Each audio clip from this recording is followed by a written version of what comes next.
আসসালামু আলাইকুম ওরহমতুল্লাহি ওয়াবারাকাতুহ। আশা করি সবাই ভালো আছেন। আলহামদুলিল্লাহ আমি ভালো আছি। আমি মোহাম্মদ ওগে থেকে মোহাম্মদ শাকুর। দেখেন আমার একদিকে ঘাস কাটা, এইদিকে দেখা এই যে আলহামদুলিল্লাহ যারা গাছে কীরকম বড় হয়েছে, প্রায় 6 ফিট প্লাস। এই দেখেন আমি আলহামদুলিল্লাহ আমার পুরো গাছ বড় হয়েছে। তো এরকম গাছ পেতে হলে অবশ্যই কী করতে হবে? দেখেন আমার এই গাছ থেকে কাটিং, এটা আমি বাড়িতে রাখার ফলে এটা দেওয়ার ফলে আমি 15 দিন প্লাস হয়ে গেছি। আমার জমিতে অনেকগুলো চারা গেছে, অনেকগুলো ট্রেনি বা পরিবেশ বা সমস্যা মারা গেছে। দেখেন কি বড় বড় দূরত্ব।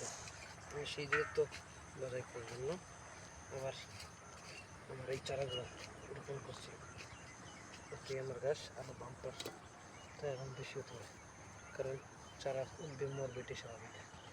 কারণ সব তো আর পরিবেশ ঠিক থাকতে পারে না, সে মরবে উঠবে। কি সুন্দর স্মার্ট নেপিয়ার, এটা হচ্ছে স্মার্ট নেপিয়ার গাছ। ওর দিক থেকে হয়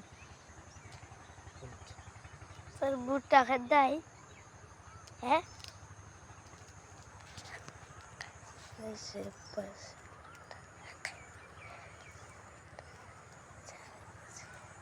দেখতে পাচ্ছেন।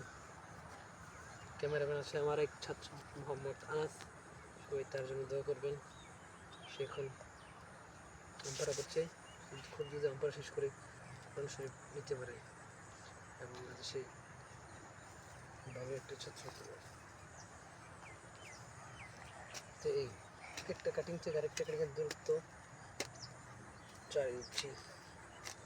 আর আবার জমিতে কাটিং ছিল, এক একটা কাটিং থেকে আরেকটা দূরত্ব 200, সিঙ্গেল কাটিং। এখনই আমি লাগাচ্ছি ডামা কাটিং, কারণ এটা আমার নিজের কাটিং, তো কিনতে হচ্ছে না। এই জন্য আমি দেখেছি যে সিঙ্গেল কাটিং ভালো, আলহামদুলিল্লাহ। ভিডিও ছাড়বেন? তারপর আমি ডাবল কাটিং করছি যাতে ফলনটা একটু বেশি হতে পারে।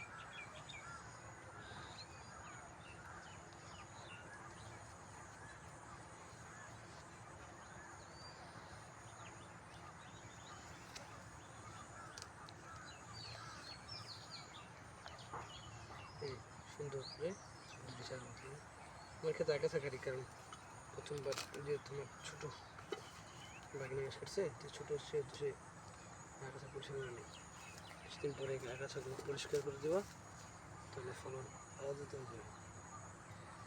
দেখেন গতকালকে এটা কেটেছি, দেখেন এখন এই গোড়া অঙ্কুরোদ্গমন হচ্ছে।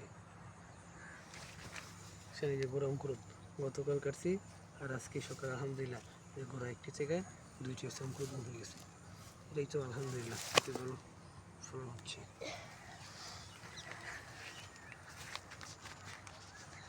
বন্ধুরা অনেক